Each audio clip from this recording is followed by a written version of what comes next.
By the time the storm passed, Mara Solis, my sworn office enemy, the woman who had questioned my methodology in 7 consecutive project meetings, was asleep on my side of a one-room mountain cabin in my gray wool sweater. I stayed where I was and didn't move for a long time. I want to explain how that happened. Because from the outside it probably looks like a straightforward story. It isn't, but the sweater is where it ends, so the sweater is where I'll start. My name is Ryan Callahan. I am 35 years old. I work as a senior data analyst at an environmental consultancy. I take complicated numbers about land use and water systems and translate them into language that funders and regulators can act on. I am told I'm good at the translation. I am also told, regularly, that I could be more collaborative in my process. These 2 pieces of feedback have arrived as a set for 3 years, like a package you cannot separate. The person who delivered the second one most consistently was Mara Solis. She was a project strategist on the same floor, different team. She had been at the firm slightly longer than me, and she entered every meeting the same way. Green-covered spiral notepad already open. Pen uncapped. Chair angled toward the presenter in a way that communicated she had been ready since before you arrived. I found this aggravating in the particular way you find things aggravating when you suspect, on some level, that they're a form of correct. We had been assigned to co-lead a 6-month watershed restoration project. This was our manager Gerald's decision. Gerald's primary professional skill was delegating tension to other people and then expressing mild surprise when it didn't resolve itself. He seemed genuinely pleased with the arrangement. Mara and I were not. We were professional. We were thorough. We disagreed on almost every methodological choice with the focused efficiency of 2 people who had been doing it long enough to make the disagreement fast. She thought I worked too instinctively, trusted my gut on sample weighting without adequate justification. I thought she was too rigid, too committed to established frameworks even when the data was pointing somewhere the frameworks hadn't anticipated. We were both, in retrospect, probably right. We were also both using our positions to protect something we hadn't told the other person about. But that comes later. I did not like her. I respected the quality of her work. I want to be precise about that distinction. I held it for a very long time as if it meant something. It did, eventually, just not in the way I intended. The offsite was Gerald's idea. A 2-day retreat at a mountain lodge 2 hours north of the city, first weekend in November, to align the project team on final quarter deliverables. Most of the team drove up Friday and back Saturday afternoon. Mara and I were the co-leads. We stayed for a Sunday working session, a final methodology sign-off that Gerald had scheduled with the cheerful optimism of a man who had never spent 36 hours in confined proximity with 2 people who disagreed about everything, and who had clearly never checked a November weather forecast for that particular altitude. The storm came in Saturday evening, not dramatically, at first. The temperature dropped quickly.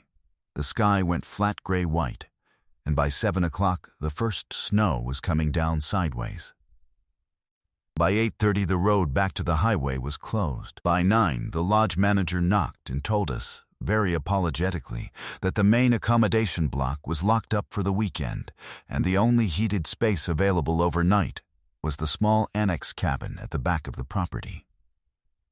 1 room, a wood-burning stove, a narrow couch, a table, and a window showing nothing but dark and horizontal snow. Mara stood in the cabin doorway with her green notepad under her arm and looked at the room for a long time. Then she looked at me. Then back at the room. "I'll take the couch," she said. "You don't have to," I said. "I know I don't," she said, and walked in. This was how Mara operated. She decided what was going to happen and then made it happen. Under normal circumstances, In project meetings, I found this professionally maddening. Under these circumstances, storm, dark, 12 hours ahead with no exit, it was a significant relief. At least one of us had a plan. I got the fire started. The cabin was small enough that it warmed quickly, cedar walls close on all sides, the stove throwing heat fast in the low ceiling space, the smell of wood smoke mixing with old pine and the faint cold that still clung to our coats.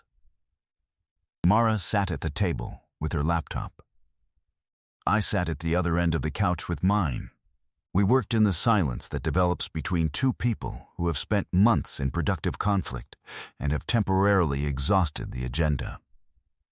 Outside, the snow came down. The trees beyond the window had gone dark shapes and then disappeared entirely, just white and more white. It lasted 40 minutes. Then, the power went out. The first thing I noticed, in the dark, was that she didn't say anything dramatic. No frustration, no complaint.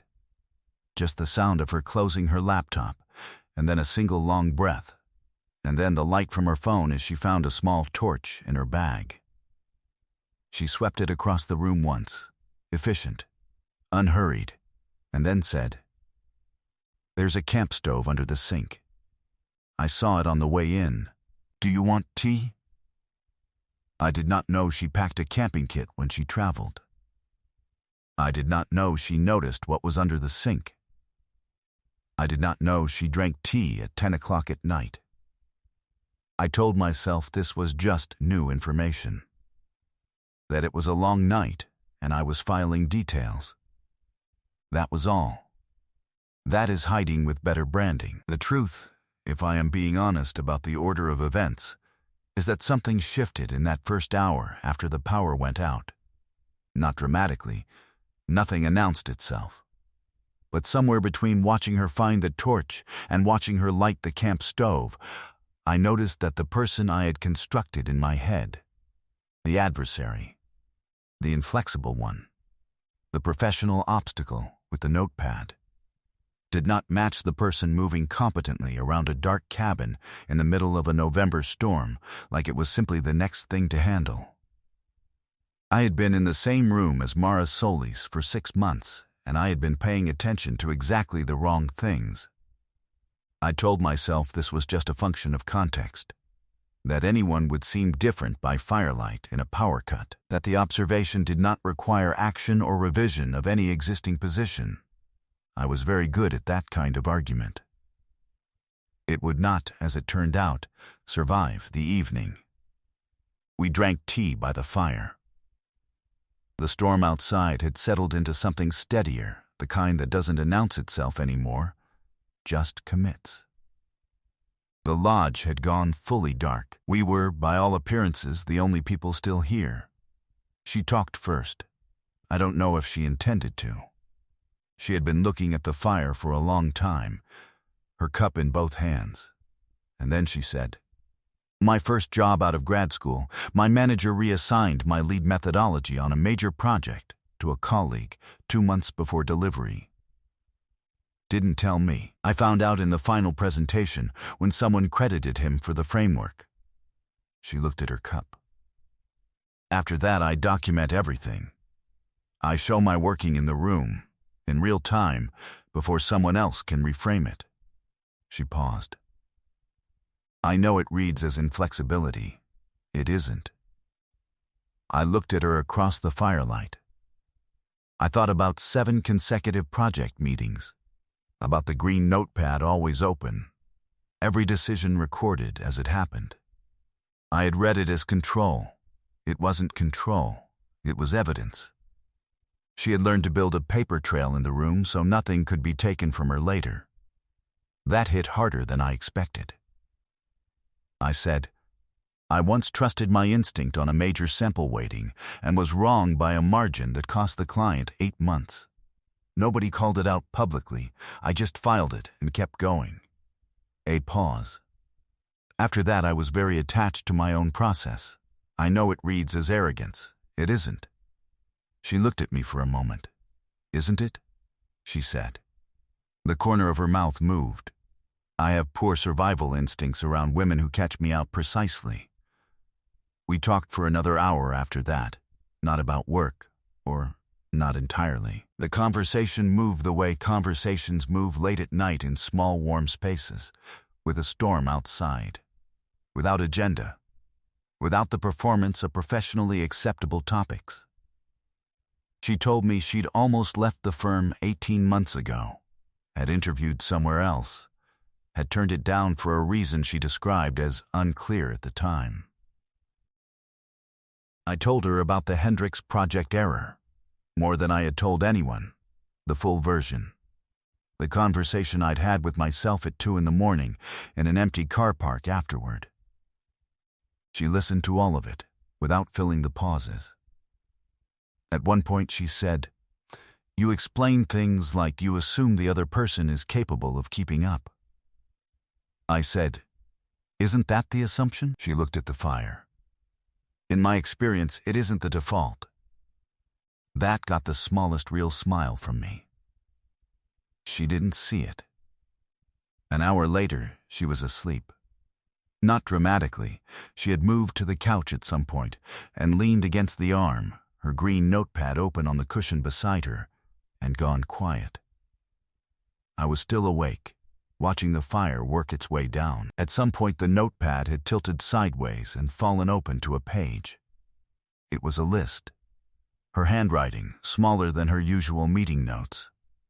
Not numbered, bulleted, things she had wanted to say in the Friday afternoon methodology meeting that she had not said. I read the first 3 before I registered what I was doing. The Callahan instinct thing works more often than the data should support. Find out why. He apologized for the sample error to the junior analyst first, before anyone else in the room. Nobody noticed. The way he explains density mapping to non-technical stakeholders is, find the right word for it. I stopped reading. But not before I had understood what I was reading. This was not a tactical document. It was not opposition research. It was the record of someone paying attention. The kind of attention you only pay to things that matter to you. That you can't stop noticing, even when you'd prefer not to. She had been watching me the same way I had been arguing myself out of watching her. She had just written it down. Because that was how Mara Solis processed the world. She made notes. She kept records. She did not let things go unexamined. I looked at the notepad. Then at her, asleep against the couch arm, still in her work clothes, the firelight doing something to the angles of her face that made her look like a person at rest rather than a person on guard. I felt something in me snap quietly into place. Not dramatically, just the way a door settles into a frame that finally fits it. She woke up about an hour later and found me still looking at the fire. She sat up, looked at the notepad, then at me. "How much did you read?" she said, not with alarm, just directly. 3, I said. She held my gaze. "And?" "You didn't say any of it," I said. "No." "Why?" She looked at the notepad for a moment. Then she said, "Because I wasn't sure it would land the way I meant it." That sentence did something quiet to the room. I thought about 7 months of meetings where we had spoken past each other with impressive precision.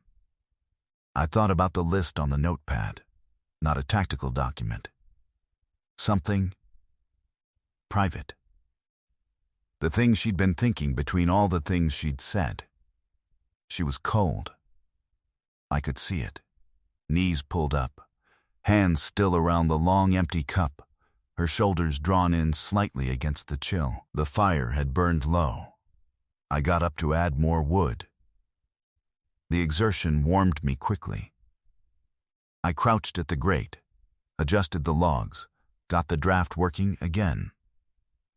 When I sat back down, I was too warm for the sweater. Old gray wool, worn soft. The kind of thing you stop noticing you own until it's the only warm object in a cold room. I pulled it off and set it on the cushion between us without saying anything. Not an offer, just an object in a space. She looked at it, then at me. Then she picked it up and pulled it on over her head, tucking her hands into the sleeves. She held my gaze for 1 second longer than felt safe. Then she looked at the fire. For a long time, nothing happened. The fire found the new wood. The storm outside had gone mostly quiet, the howl dropping to something low and steady, the snow falling vertically now, the way it falls when a weather system has finally decided what it wants to do. The cabin was just a cabin in the early hours of the morning, warm, dark at the edges. The two of us on a couch with something behind us we hadn't named. I thought about what I knew about her now that I hadn't known 12 hours ago.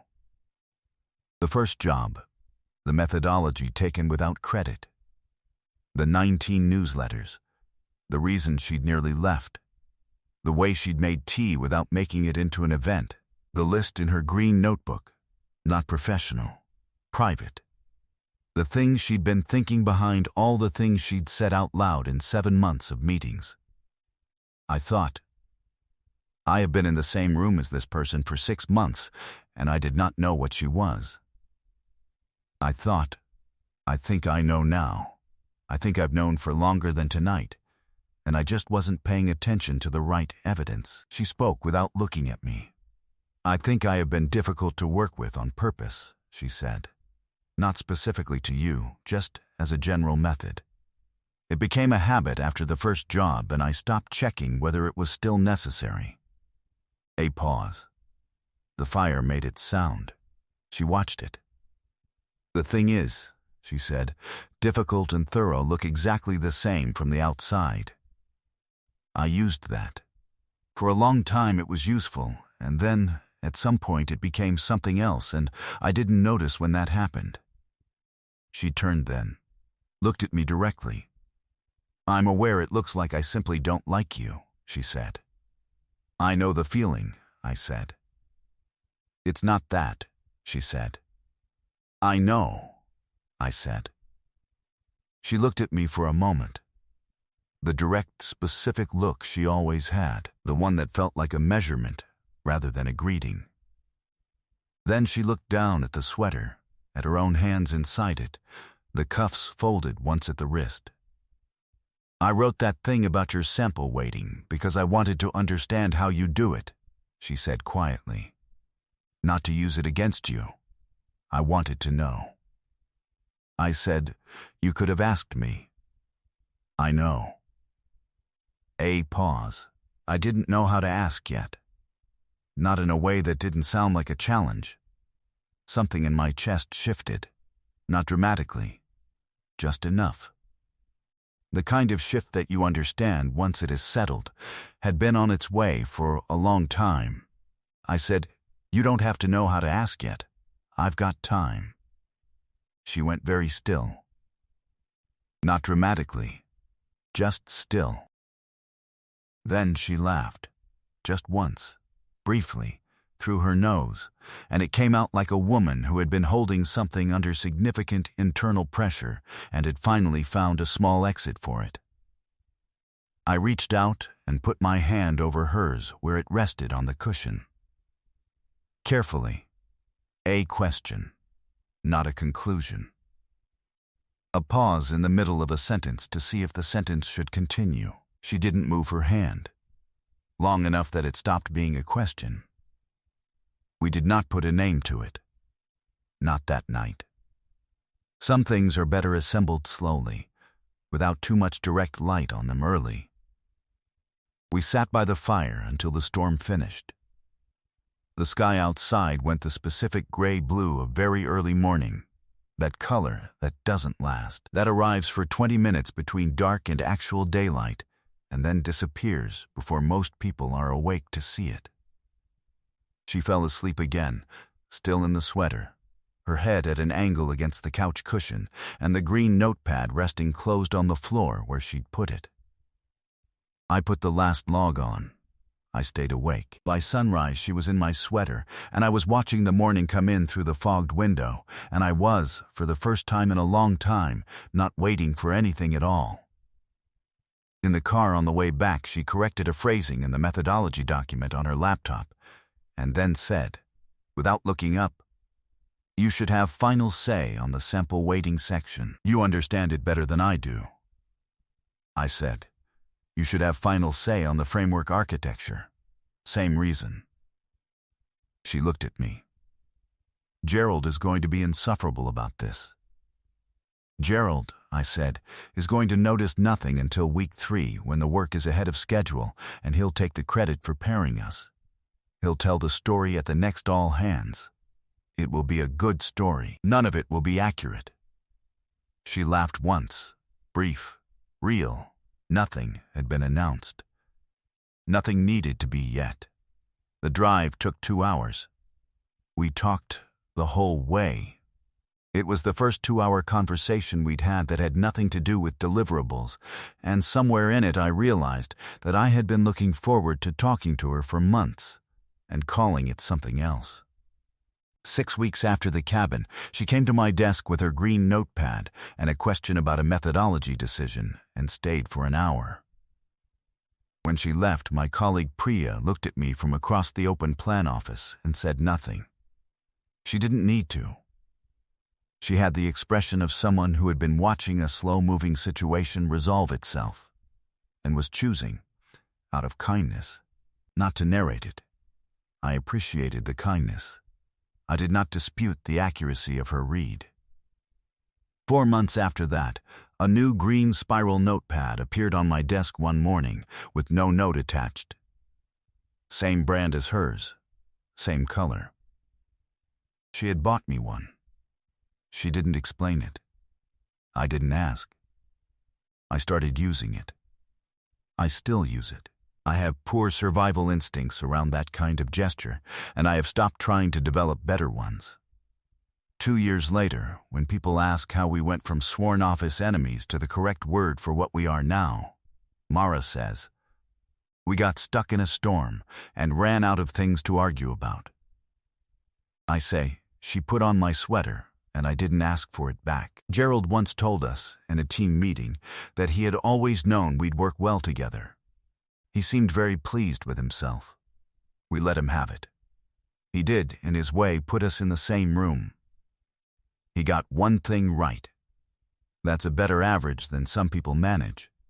It felt improbable, the way we got here. It felt late. Finding out that the person you'd been most certain you had figured out was someone completely different under the professional surface. Late, in the best possible way. If you've ever found out that the person you were most certain about turned out to be the one who surprised you most, tell me about it in the comments. And if this felt like something someone you know needed to hear today, send it to them. Subscribe if you want to hear more.